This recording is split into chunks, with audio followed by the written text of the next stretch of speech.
Assalamualaikum. This is Tahir Afaki and you are watching my channel Wide Vision. हमारा आज का मौजू है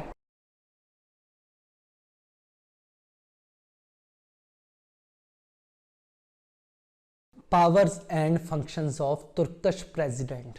दोस्तों, आज के मौजू में हम जानेंगे तुर्कश प्रेसिडेंट को तुर्की का कॉन्स्टिट्यूशन क्या क्या पावर्स ग्रांट कर रहा है। तो आइए आगाज करते हैं आज के मौजू का। दोस्तों, 2017 से पहले तुर्की में तमाम पावर्स का मंबा और मरकज ग्रैंड नेशनल असेंबली थी और साथ साथ प्राइम मिनिस्टर था, यानी तुर्की में पार्लियामेंट्री सिस्टम मौजूद था। लेकिन 2017 में रेफरेंडम हुआ जिसके तहत तुर्की की अक्सरियत ने यह फैसला किया कि तुर्की में पार्लिमानी निज़ाम की बजाय सदारती तर्ज़े हुकूमत होगा। इस वजह से प्राइम मिनिस्टर का ओहदा ख़त्म कर दिया गया। अब जो तुर्की का एग्जीक्यूटिव हेड होगा वो प्रेसिडेंट होगा। प्रेसिडेंट के पास तमाम एग्जीक्यूटिव पावर्स भी होंगी और इसके साथ साथ उसके पास कॉन्स्टिट्यूशनली कुछ लेजिस्लेटिव पावर्स भी होंगी।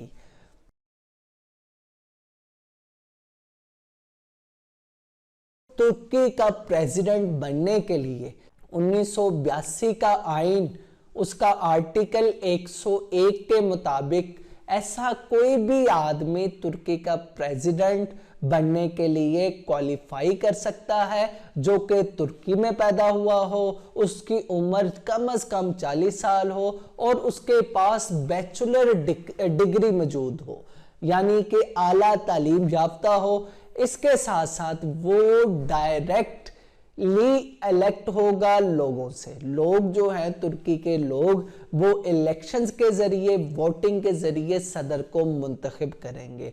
तो दोस्तों, सदर बनने के लिए 2 मराहल में इलेक्शंस होंगे। पहले मरहले में जितने भी कैंडिडेट उन्होंने प्रेसिडेंट के लिए, प्रेसिडेंट की सीट के लिए अपने आप को पेश किया है, तो उनके दरमियान इलेक्शंस होंगे वोटिंग के जरिए। अगर इन तमाम कैंडिडेट्स में से कोई एक कैंडिडेट 50% वोट हासिल कर लेता है तो दूसरा मरहला नहीं होगा।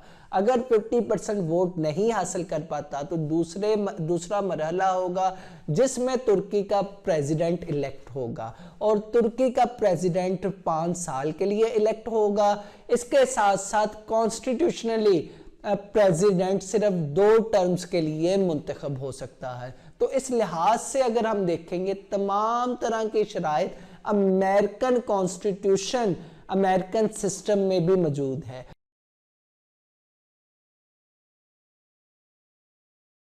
फिर अगर हम देखें कॉन्स्टिट्यूशन के आर्टिकल 8 के मुताबिक all executive power is vested in the president of the republic of Turkey and the councils of ministers. तो तमाम एग्जीक्यूटिव पावर्स जो है वो प्रेसिडेंट में और उसकी बनाई हुई कैबिनेट, जिसे काउंसिल्स ऑफ मिनिस्टर्स कहते हैं, उसमें फॉल करेंगी। अच्छा, 2017 से पहले प्रेसिडेंट का रोल जो है वो सेरेमोनियल हेड की हैसियत से था, लेकिन 19th अमेंडमेंट जो कि 2017 में पास हुई है, जो कि रेफरेंडम के जरिए पास हुई थी, उसमें एग्जीक्यूटिव हेड प्रेसिडेंट बनेगा और उसके तहत प्रेसिडेंशियल सिस्टम तुर्की में इंप्लीमेंट होगा। तुर्कश प्रेसिडेंट की पावर्स जो हैं वो आइन के आर्टिकल 8, 101, 103, 104, 105 एंड 106 में बयान कर दी गई हैं। वो कौन कौन सी पावर्स हैं जो कि तुर्कश प्रेसिडेंट के पास हैं, आइए हम देखते हैं।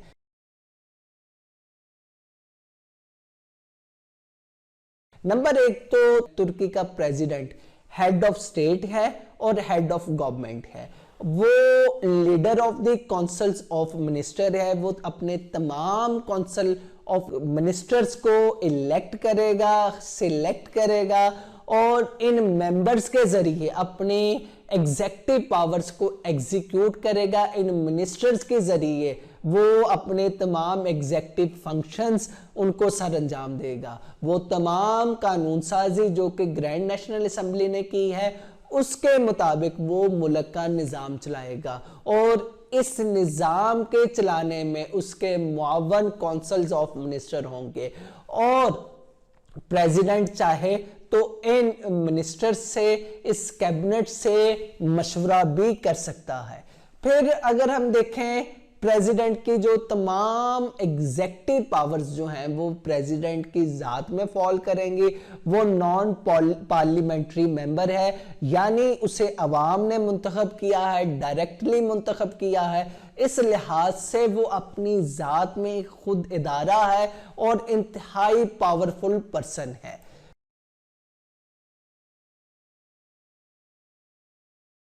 फिर हम देखें उसके जो पावर्स उसके पास हैं, तुर्कश प्रेसिडेंट के पास जो पावर्स हैं वो कहां से आ रही हैं। वो तो बेसिकली वो पावर्स जो हैं कॉन्स्टिट्यूशन दे रहा है, जैसे कि हमने देखा कॉन्स्टिट्यूशन का आर्टिकल 8, 101, 103, 104, 105, 106, ये तमाम आर्टिकल्स तुर्कश प्रेसिडेंट को पावर्स दे रहे हैं। फिर दूसरी वजह डायरेक्टली तमाम तुर्कश अवाम ने उसे इलेक्ट किया है। फिर वो head of councils of ministers है, ये भी इसकी पावर्स बढ़ा रही हैं। फिर उसका एक इंडिपेंडेंट ऑफिस है पार्लियामेंट से, यानी कि ग्रैंड नेशनल असेंबली से हटकर उसका एक अपना ऑफिस मौजूद है जो कि पावर्स, एग्जेक्टिव पावर्स का मंबा और मरकज है।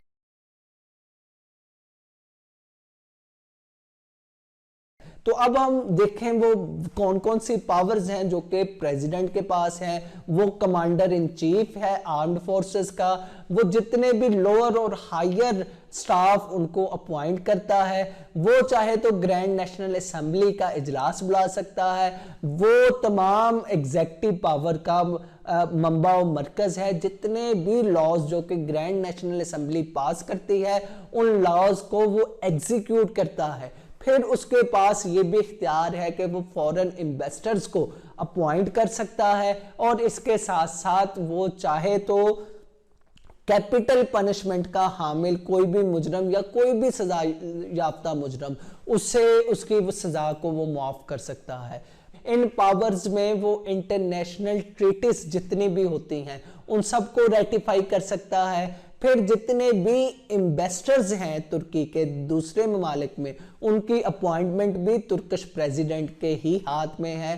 फिर तुर्की में जो सेकुलर जुडिशल कोर्ट्स हैं उनके टोटल 22 जजेस हैं, उनमें से 4 को अपॉइंट करने का इख्तियार तुर्किश प्रेसिडेंट के पास है।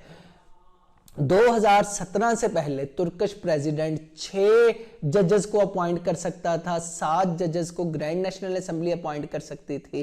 टोटल उस वक्त 13 मेंबर्स थे, जबकि अब जो हैं जुडिशरी के 22 जजेस हैं और इनमें 4 जजेस तुर्किश प्रेसिडेंट अपॉइंट कर सकता है।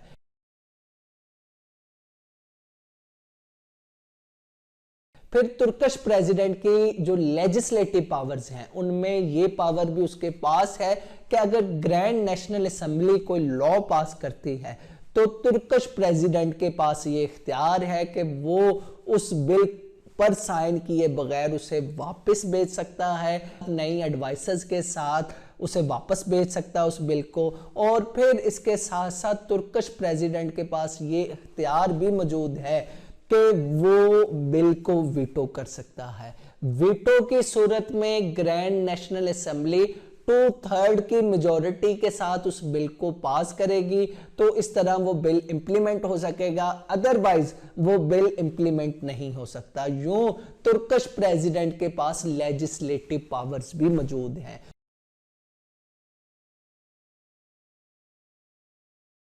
उसके बाद अगर हम देखें उसके पास जुडिशियल पावर्स भी मौजूद हैं। तुर्किश प्रेसिडेंट वो 4 जजेस को अपॉइंट करता है। इसी तरह सुप्रीम कोर्ट इनके हायर कोर्ट से सजा याफ्ता मुजरम को उसकी सजा को भी माफ कर सकता है। जितने भी फेडरल ऑफेंसेस हैं उनको माफ करने का इख्तियार प्रेसिडेंट के पास मौजूद है।